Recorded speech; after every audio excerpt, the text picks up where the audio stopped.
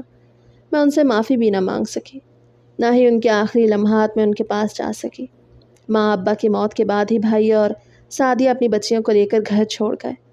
تم رہو یہاں، میری بچیاں بڑی ہو گئی ہیں اور سعدیہ کو لگتا ہے کہ یہاں رہی تو بگڑ جائیں گی، اور یوں میں اس گھر میں تنہا رہ گئی۔ میں دنیا کی نظر میں تنہا تھی، لیکن اپنے رب کے قریب ہو چکی تھی۔ میں اب بھی اسی عبادات، اسی ریاضت اور اسی توبہ میں لگی ہوئی تھی۔ سجدوں میں گزرنے والی راتیں، تلاوت کے ساتھ طلوع ہونے والی سحر اور آنکھوں سے بہتے آنسو اب میری زندگی کا حصہ بن چکے تھے۔ میں نے ہر درد، ہر محرومی، ہر طعنہ اور ہر ترک کو اپنی عبادت میں شامل کر لیا تھا۔ میں جانتی تھی کہ میں اس دنیا کے لیے نہیں بچی، میں اب اپنے رب کے راستے کی مسافر تھی، اور اسی سفر میں مجھے سکون ملتا تھا۔ میں حسب معمول اپنی عبادت میں مصروف تھی، دل ایک سکون کی کیفیت میں تھا جیسا کہ اکثر ہوا کرتا تھا۔ تبھی اچانک دروازے پر دستک ہوئی۔ میں چونکی۔ یہ وقت تو بھائی کے آنے کا نہیں تھا، وہ اکثر میری ضروریات بھجوا دیا کرتا تھا مگر خود ملنے نہیں آتا تھا۔ وہ بھی مجھ سے منہ موڑے ہوئے تھا، لیکن میرا خیال رکھنے میں کوتاہی نہیں کرتا تھا، جس پر میں دل سے اس کی شکر گزار تھی۔ میں آہستہ آہستہ دروازے کی جانب بڑھی اور دروازہ کھولا۔ سامنے جو چہرہ تھا اسے دیکھ کر میں پل بھر کو ٹھٹک گئی۔ وہ سلمان تھا، لمبا قد، سنجیدہ چہرہ اور آنکھوں میں وہی شناسائی، مگر اب وہ ایک مکمل سنبھلا ہوا مرد بن چکا تھا۔ مجھے اسے پہچاننے میں ایک لمحہ لگا۔ آخر ہم 12 برس بعد آمنے سامنے آئے تھے۔ اس کے ساتھ ایک بوڑھی عورت بھی تھی، اس کی ماں۔ کیا ہم اندر آ سکتے ہیں؟ سلمان نے نرمی سے پوچھا۔ میری آنکھوں میں حیرت تھی، دل کی دھڑکن تیز ہو چکی تھی۔ میں بنا کچھ کہے ایک طرف ہو گئی اور وہ دونوں اندر آ گئے۔ یہ لمحہ میرے لیے کسی معجزے سے کم نہ تھا۔ میں ابھی تک یہ سمجھنے کی کوشش کر رہی تھی کہ وہ میرے دروازے پہ کیوں آیا اتنے برسوں بعد، اور وہ بھی ماں کے ساتھ۔ خاموشی کچھ دیر قائم رہی۔ سلمان کی ماں نے نرمی سے میری طرف دیکھا اور وہ کہا جو میرے دل میں بجلی بن کر گرا۔ میں تمہارے لیے سلمان کا رشتہ لے کے آئی ہوں بیٹا۔ میرے قدموں تلے زمین نکل گئی۔ میرے ہونٹ ساکت تھے، آنکھوں میں حیرت اور دل میں ایک طوفان۔ میں صرف ان کی طرف دیکھتی رہ گئی۔ یہ کیسے ممکن ہے؟ میں کامتے لہجے میں بولی۔ میں اس قابل نہیں ہوں، میں طلاق یافتہ ہوں، میرے ماضی کا بوجھ۔ میں مانتی ہوں کہ اس وقت جو ہوا غلط تھا، میں نے خود بھی سلمان کی اور تمہاری شادی کے بارے میں کبھی نہیں سوچا تھا۔ سلمان تب بھی تم سے شادی کا خواہش مند تھا، تب میں نے اسے روک دیا، کیونکہ تم دونوں کی عمر کا فرق ہے اور تم پہلے سے ایک تعلق سے گزر چکی ہو۔ لیکن ان برسوں میں سلمان نے نہ صرف تمہیں چاہا، اس نے تمہارا ذکر ہمیشہ عقیدت، عزت اور محبت سے کیا۔ سلمان کی ماں نرمی سے بولی، ان کی آنکھوں میں آنسو جھلکنے لگے۔ اب نہ جانے کیوں میرا دل بھی تمہاری طرف مائل ہو گیا ہے۔ میں چاہتی ہوں تم میری بہو بنو، یہ صرف سلمان کی خواہش نہیں، اب یہ میرے دل کی خواہش بھی بن چکی ہے۔ سلمان نے پچھلے 12 سالوں میں تمہارا ہی ذکر کیا کہ تم مجھے مانوس سی لگنے لگی ہو، جیسے کہ میں بھی تمہیں برسوں سے جانتی ہوں۔ میری آنکھیں بھیگ گئیں، میری زبان پہ کچھ نہ تھا۔ میرا دل پوچھ رہا تھا کہ کیا میں واقعی اس عزت، اس مقام کی مستحق تھی؟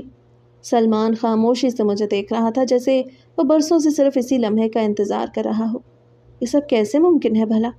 میں سرگوشی کے سے انداز میں بولی۔ مجھے ابھی تک کچھ سمجھ نہ آ رہا تھا۔ سب کچھ ممکن ہے، میں نے ان 12 برسوں میں کسی اور کے بارے میں سوچا تک نہیں۔ میں جانتا ہوں جو کچھ ہمارے درمیان ہوا وہ غلط تھا، ہم نادان تھے، کم عمر تھے، لیکن میرے جذبے کبھی غلط نہیں تھے۔ میں آج بھی تمہیں اسی شدت سے چاہتا ہوں۔ سلمان دھیرے مگر مضبوط لہجے میں بولا تو میں اسے دیکھ کے رہ گئی۔ اس کی آواز میں سچائی تھی، محبت تھی اور ایک عزم تھا۔ مجھے اندازہ ہے کہ تم نے ان سالوں میں بہت کچھ سہا ہوگا۔ تمہاری تنہائی، تمہارا دکھ، سب سے باخبر ہوں، اور اب میں تمہیں یقین دلاتا ہوں کہ میں تمہاری ہر اذیت کو، ہر دکھ کو کم کرنے کی پوری کوشش کروں گا۔ میری آنکھوں سے آنسو بہنے لگے۔ رب کی رحمتوں کی ایک کرن میرے دروازے تک آ پہنچی تھی اور میں بس سوچ رہی تھی کہ شاید میری عبادتیں رنگ لے آئی تھی۔ مجھے سب کچھ خواب سا لگ رہا تھا۔ دل یقین کرنے کو تیار نہ تھا، مگر شاید یہی رب کی رضا تھی۔ شاید وہ چاہتا تھا کہ میری تنہائی، میری خاموشی، میری عبادتوں کے بعد اب میری زندگی میں خوشیوں کی روشنی اترے۔ میں نے محسوس کیا کہ جس شدت سے سلمان مجھ سے محبت کرتا ہے، شاید میں بھی اتنی ہی خاموشی سے اس کے لیے دل میں کچھ رکھتی تھی۔ پر میں کیوں انکار کرتی؟ زندگی مجھے بھی مکمل حق دیتی ہے کہ میں نئی شروعات کروں، خوشی سے جیوں۔ اگر میری قسمت میں آزمائشیں، طلاق، تنہائیاں اور بے سر و سامانی آئی تھی، تو کیا یہ رب کی رحمت نہیں ہو سکتی کہ اب وہ میری جھولی میں سکون اور محبت ڈال رہا تھا؟ میں نے سلمان کی ماں کی آنکھوں میں امید کے دیے جلتے دیکھے تھے، اور دل نے انہیں مایوس نہیں کرنا چاہا۔ میں نے سلمان کی محبت کی قدر کرتے اور خود کو زندگی کا ایک نیا موقع دیتے ہوئے وہ رشتہ جو میرے لیے رحمت بن کر آیا تھا، دل کی گہرائیوں سے قبول کر لیا۔